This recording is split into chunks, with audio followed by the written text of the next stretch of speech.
Little Aunt Dorothy. Chapter 1. Who's he? It was early in the morning, a sunny morning, a Monday morning in June, and Dorothy's heart was as full of gladness as it could hold. Nothing out of the common had occurred to make her glad, but it seemed enough to be just a little girl 9 years old, waking up well and bonny on a sweet summer morning, to see the yellow sunshine rippling on the wall, to find, when she raised her blind, that 3 convolvulus flowers had opened round her window since the day before, 1 purple, 1 pinky striped,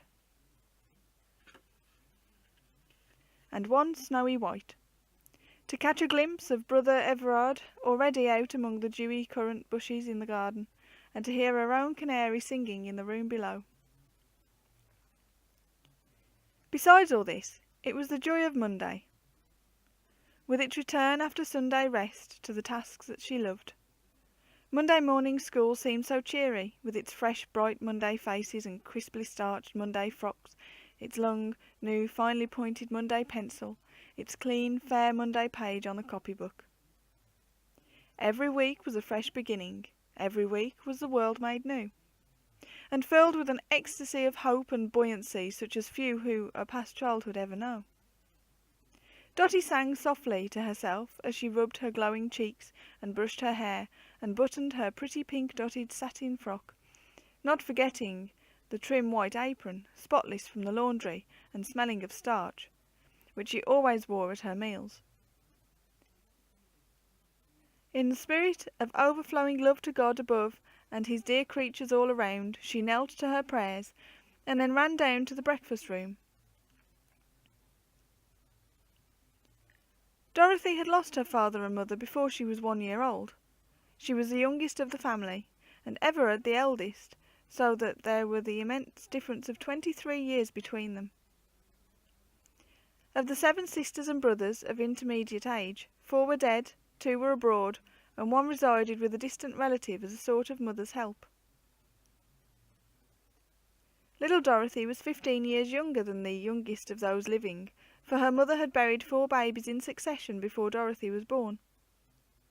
Thus it came about that when both her parents died within so short a time, Everard said that the tiny orphan should come home to him and his wife, Miriam, and be their little girl, for they had no children of their own.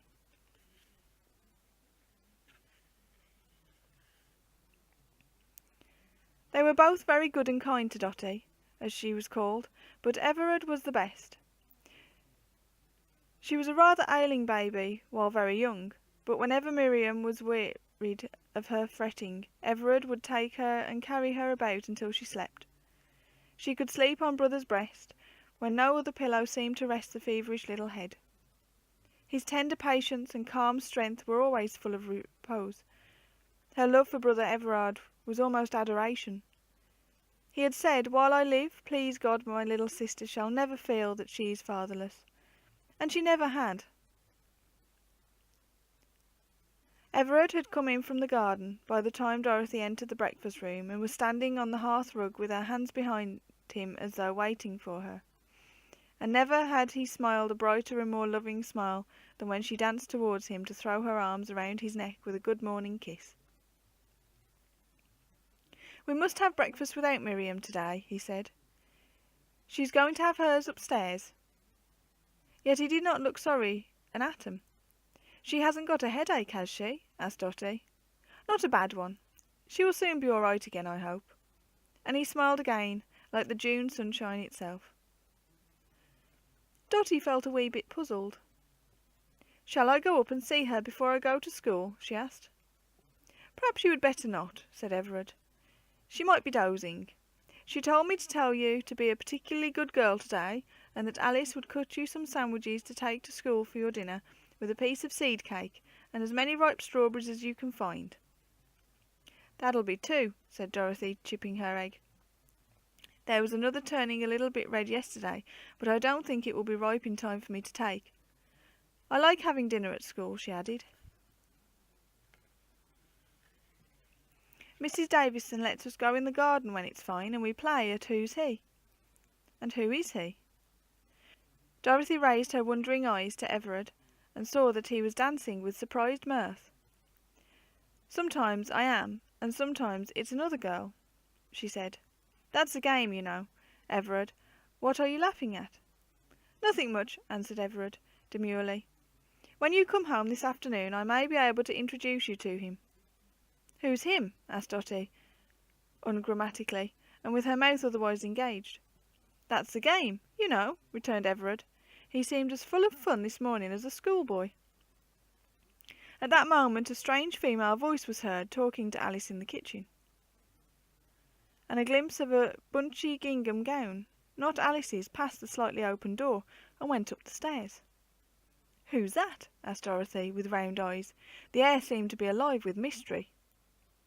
"That is Mrs. Hopkins, a friend who has come to stay here for a little while and help Alice with the work." "When did she come?" "This morning before you were up." Dorothy munched a crust slowly and meditatively for some minutes, her gaze fixed upon her brother's face. "Everard," she suddenly cried, "I believe you know something." "I hope I do, Dorothy. Just a few things," was the grave reply, but his eyes were still smiling.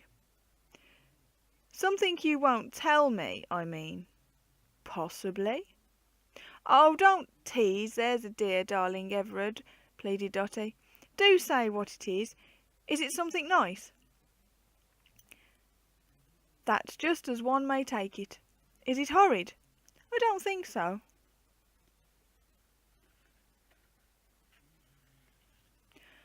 "Oh dear, you might tell me," sighed Dotty, who knew that when brother Everard chose to be impenetrable, you might as well try to look through a stone wall. "See here, my little sister," he then said. When he called her this little sister, he was always in earnest. "You finish your breakfast now and run away to school. Be a good girl all day, don't get one bad mark, and when you come back to tea, I'll tell you something." "Sure and certain?" "Sure and certain. Have I not said so?" And with this promise Dorothy was fain to be content.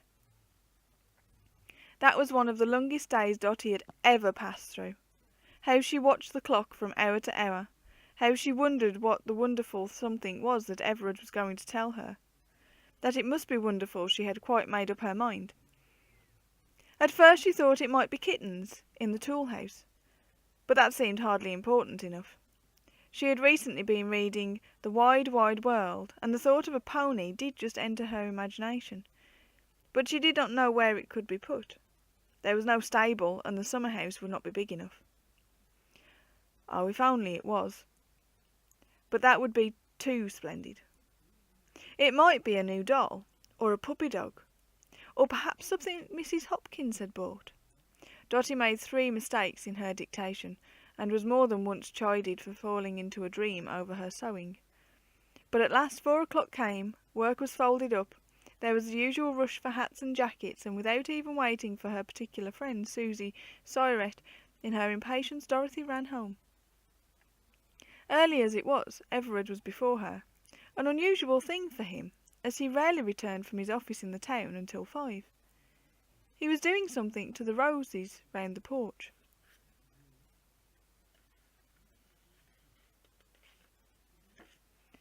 "I've come, Everard!" she cried, flying towards him at such a pace that her satchel swung wildly and half its contents leaped out onto the path.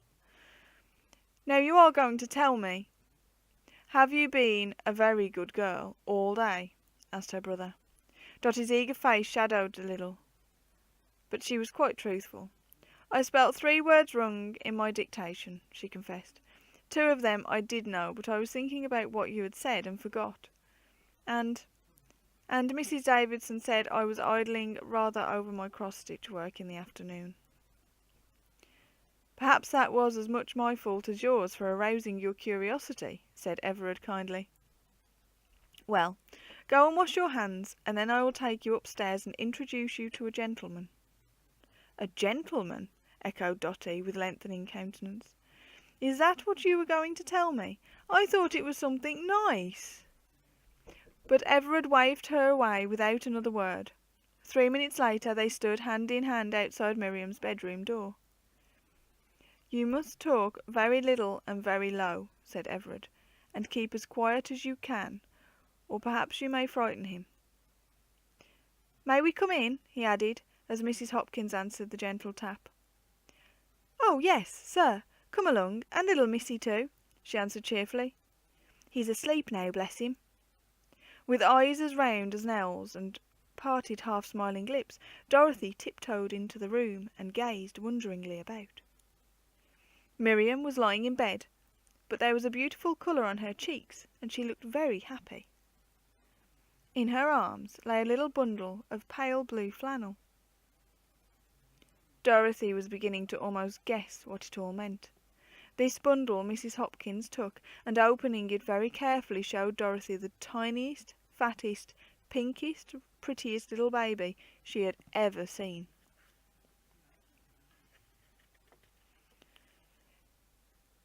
She gazed at it for some seconds in silent delight and awe, then raised her radiant face questioningly to Everard. "There now," said her brother. "Who's he?" "Who?" asked Dorothy under her breath. "My baby and Miriam's and your nephew," Everard replied.